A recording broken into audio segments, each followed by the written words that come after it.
Students, आज हम inter की फिजिक्स में चैप्टर 3 में के टॉपिक किरचॉफ के नियमों को डिस्कस करेंगे। अब देखिए, इन किरचॉफ के नियमों को आप बहुत अच्छी तरह समझें, क्योंकि इन किरचॉफ के नियम की सहायता से आगे आने वाले टॉपिक जैसे व्हीटस्टोन ब्रिज, मीटर ब्रिज, विभव मापी, इन सब में किरचॉफ के नियम का ही हम प्रयोग करेंगे।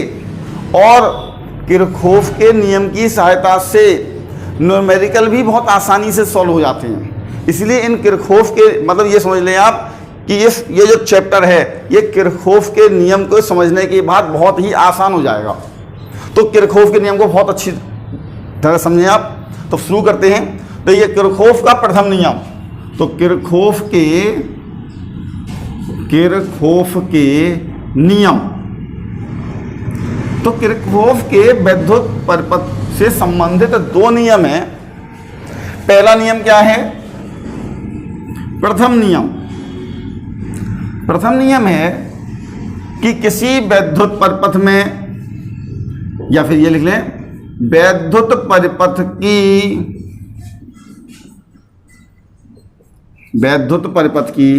किसी संधि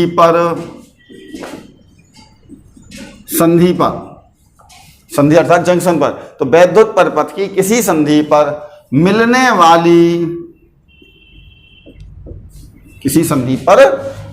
वाली समस्त धाराओं का बीजगणितीय योग शून्य होता है। बीजगणितीय योग शून्य होता है। ये बीजगणितीय योग शून्य होता है, अर्थात बीजगणितीय योग का अर्थ होता है चिन्ह सहित योग। तब जितनी भी किसी संधि पर जितनी भी धाराएं मिल रही हैं, उन सभी धाराओं का यदि हम चिन्ह सहित योग करें तो उन सब का योग शून्य होता है, अर्थात sigma i equal to 0। Sigma i equal to 0 अर्थात धाराओं का बीजगणितीय योग शून्य होता है। इसका अर्थ क्या है कि मान लीजिए ये वैद्युत परिपथ की संधि O है,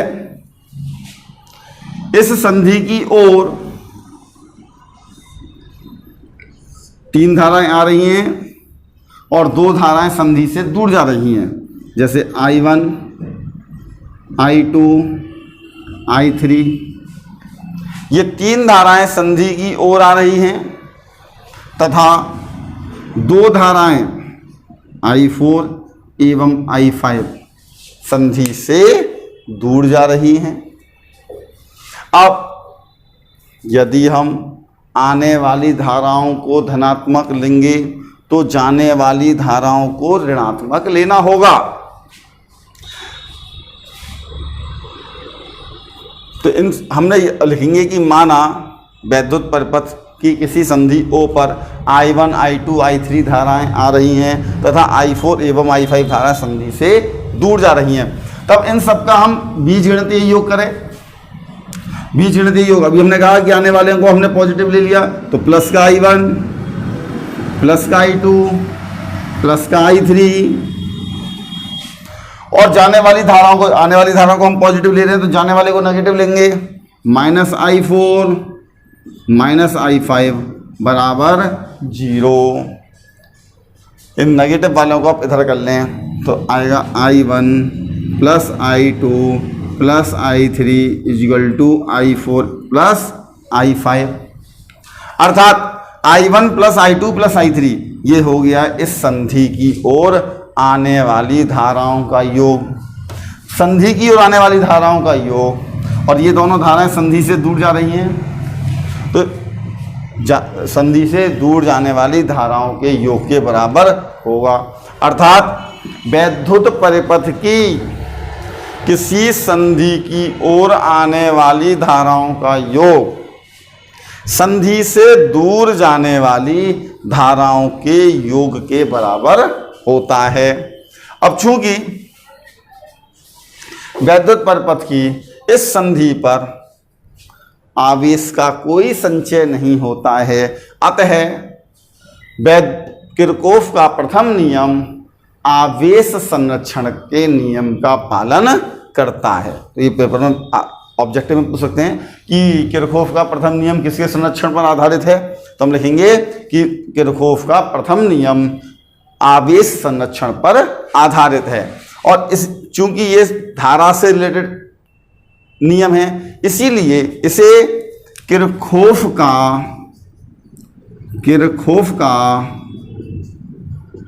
धारा नियम भी कहते हैं।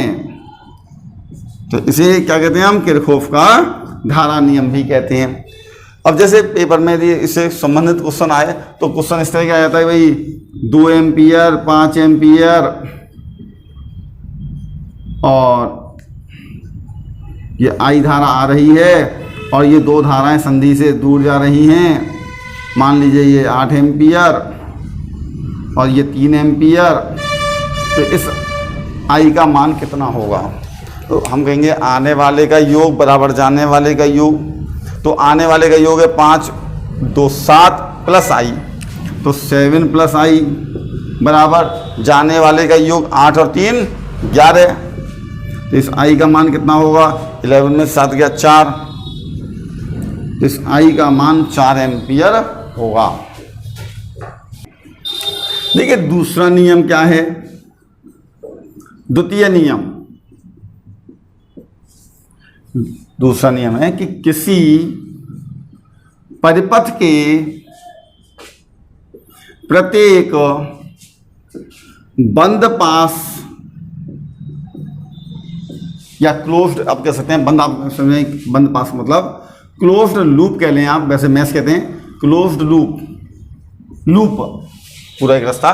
किसी परिपथ के प्रत्येक बंद पास के विभिन्न खंडों में बहने वाली धाराओं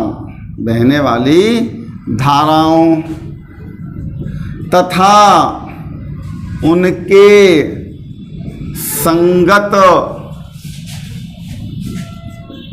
प्रतिरोधों के, बहने वाली धाराओं तथा उनके संगत प्रतिरोधों के गुणनफल का बीजगणितीय योग उस पास में लगने वाले विद्युत वाहक बल के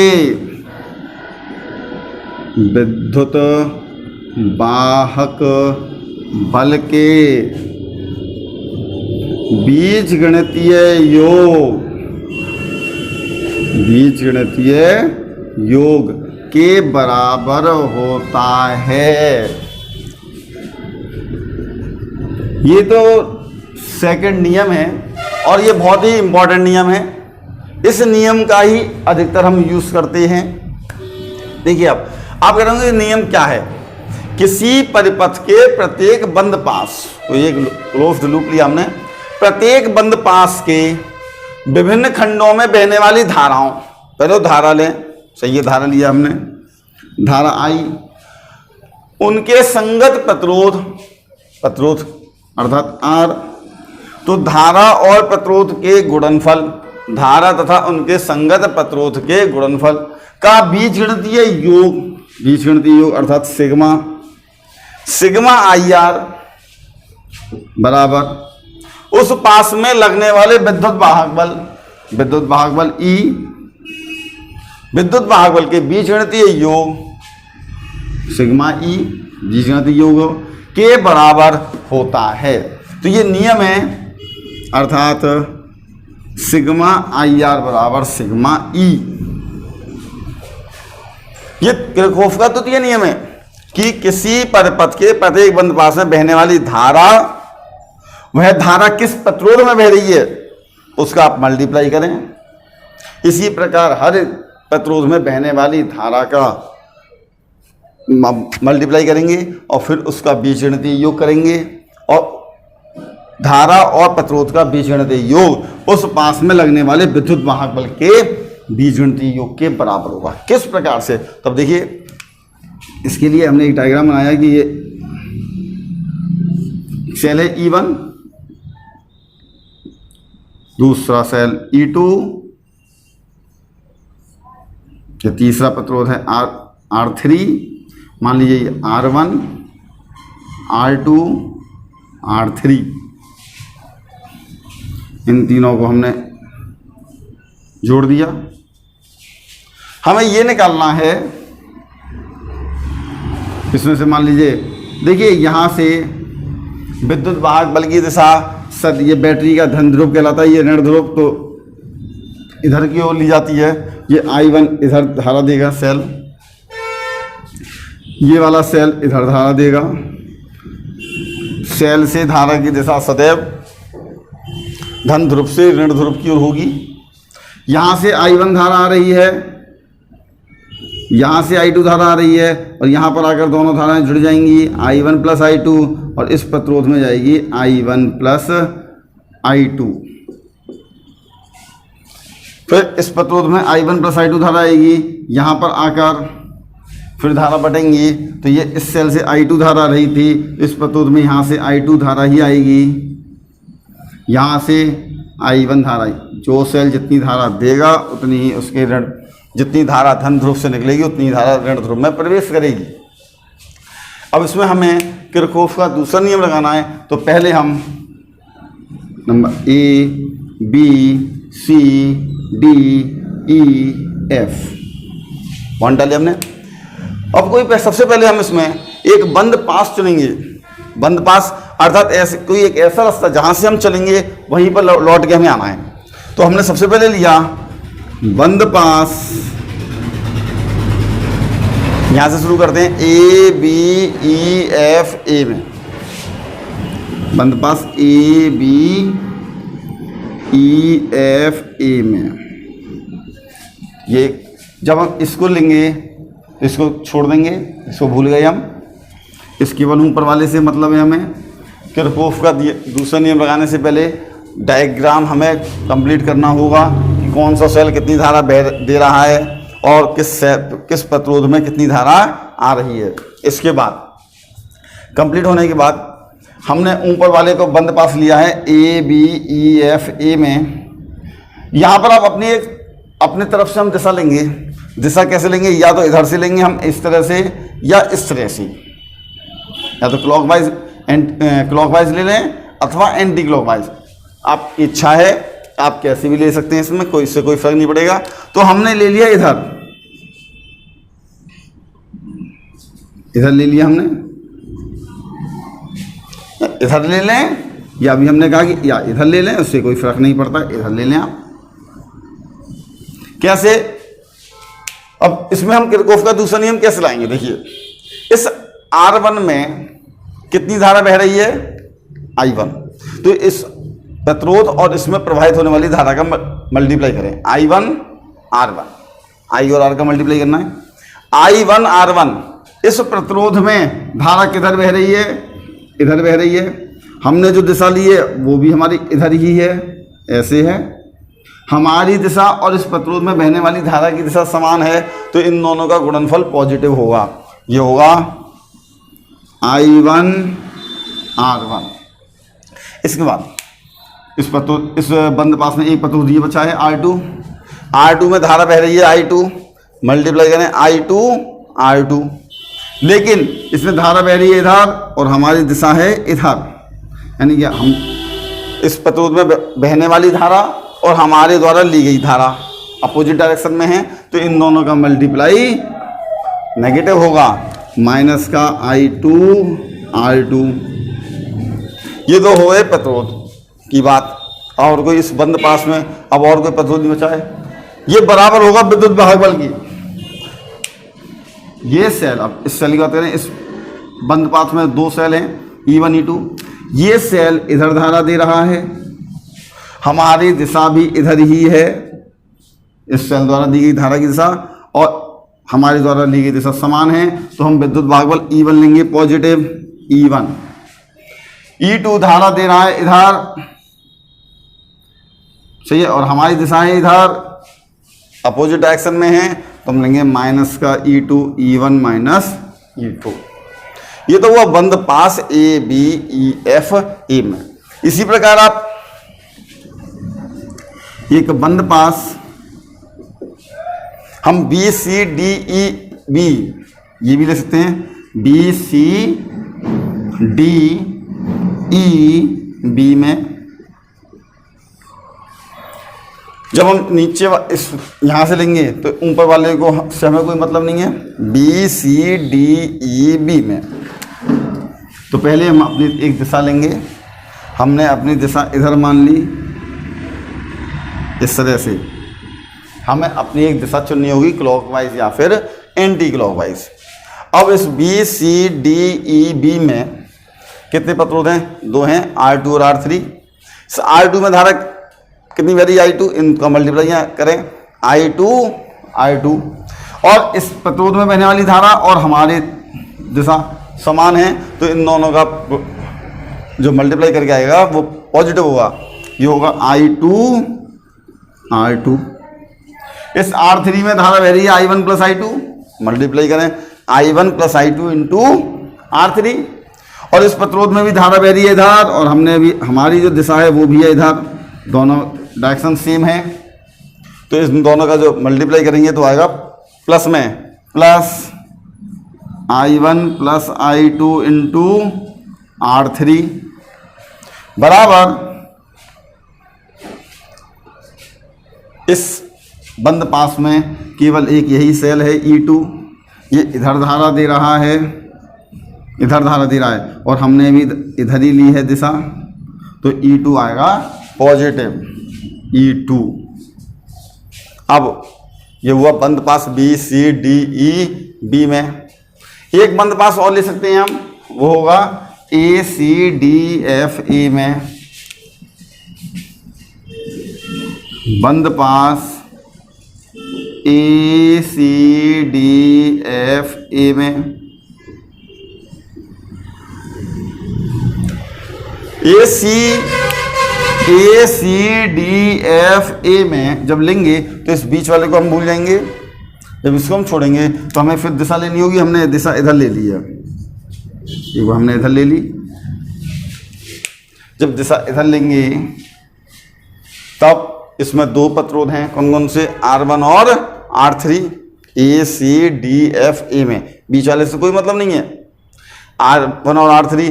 R1 में धारा बह रही है I1 R1, और चूंकि हम इस प्रतिरोध में धारा बह रही है इधर और हमारी दिशा भी है इधर, तो इन दोनों का मल्टीप्लाई करके जो आएगा वो प्लस में लेंगे हम I1 R1। एक प्रतिरोध है R3 में धारा बह रही है I1 प्लस I2।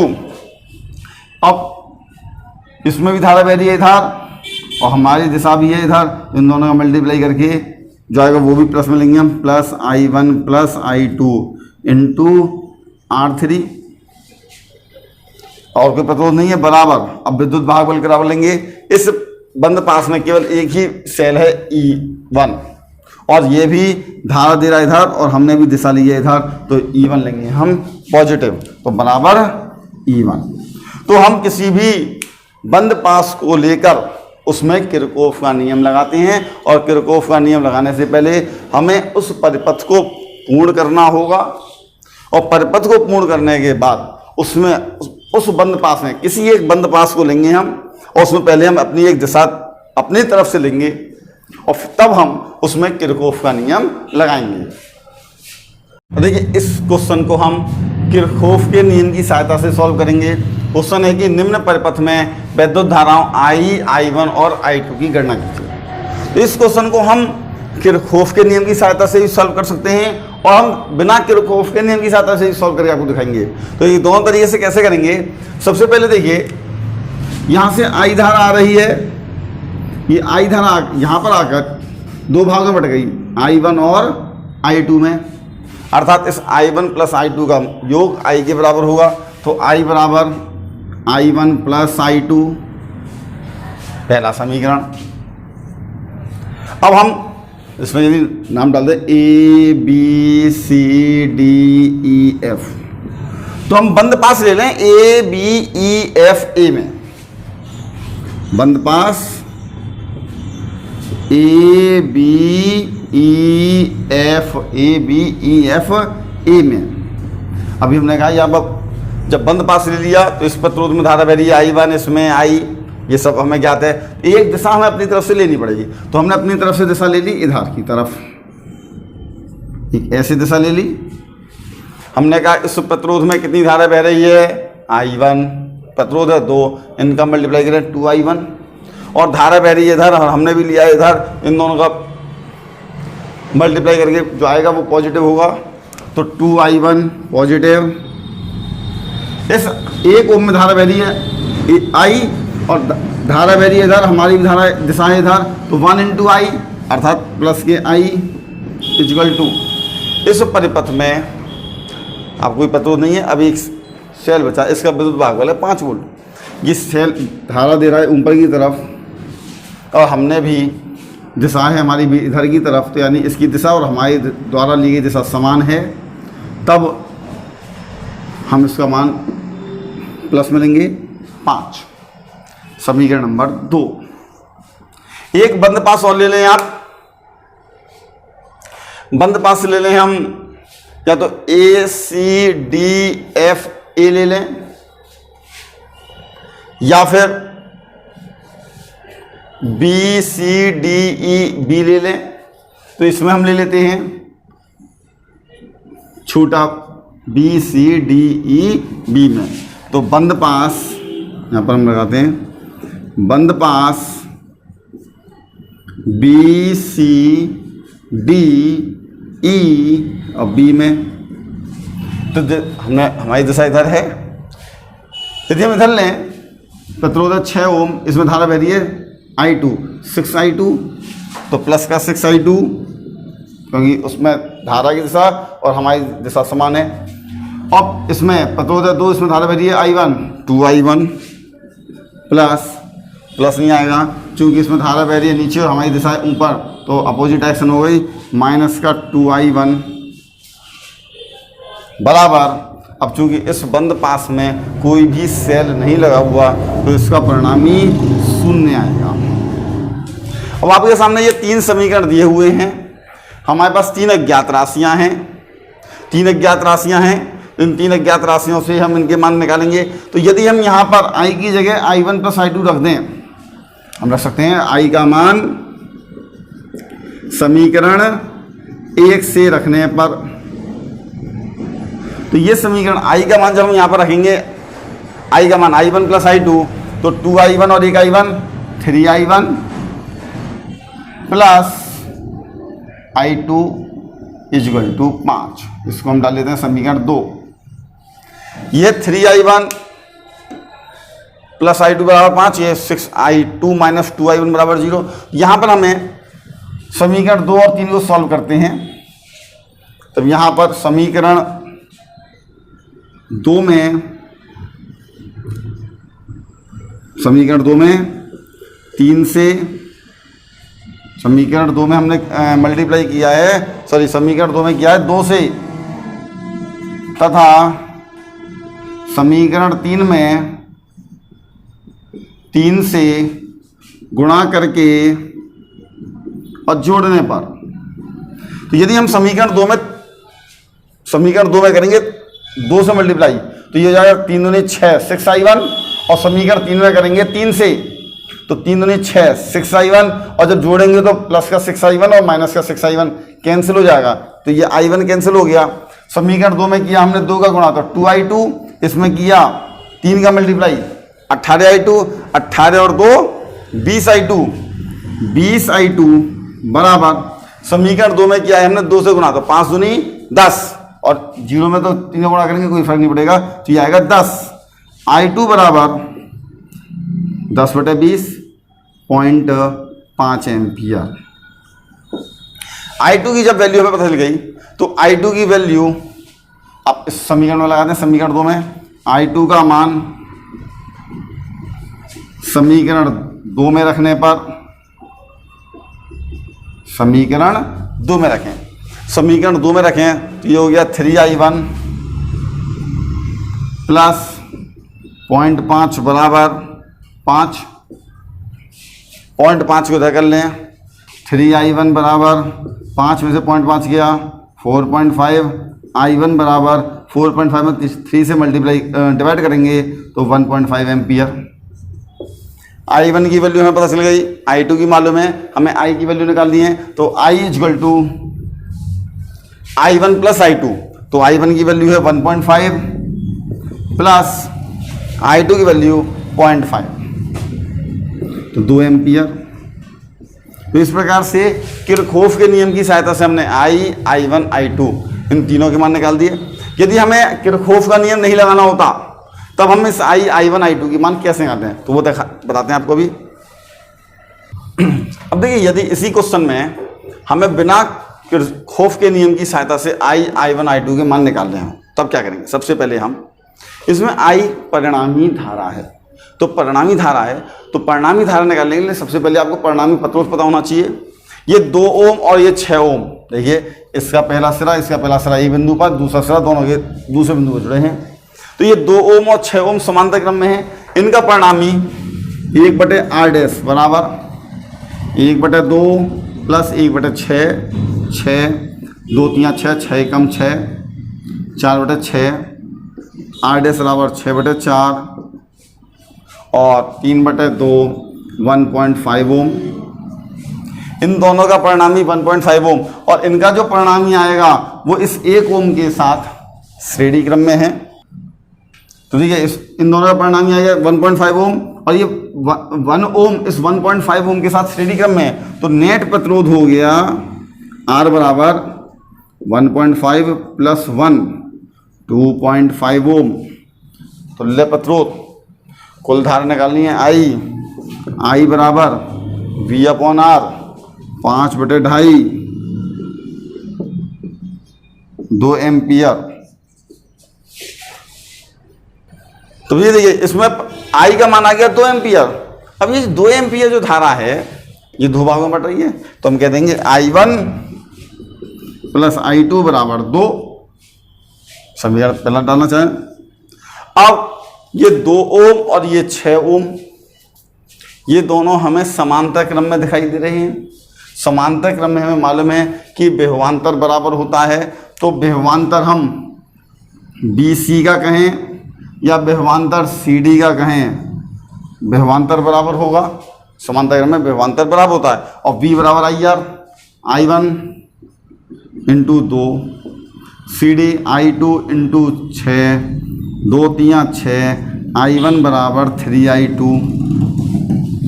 I1 की वैल्यू आप यहाँ रख दें, तो जब I1 की वैल्यू I1 का मान समीकरण 1 में रखने पर क्या आएगा 3I1, I1 का मान हम 3I2 और 1I2 4I2 बराबर 2, तो I2 बराबर 2/4 0.5 एम्पियर। और I2 का मान यदि हम इसमें रख दें तो I1 बराबर 3 इंटू 0.5 1.5 एम्पियर। तो इस प्रकार इस क्वेश्चन को हमने बिना किरचॉफ के नियम की सहायता से कर दिया, किंतु किरचॉफ का नियम लगाना सुविधाजनक होता है, क्योंकि यहाँ पर तो आपने देखा आपको ये भी आसान लगा होगा, लेकिन जहाँ पर चित्र हमारा बड़ा कॉम्प्लिकेटेड हो जाता है तो वहाँ पर हम किरचॉफ के नियम की सहायता से बहुत आसानी से सॉल्व कर सकते हैं।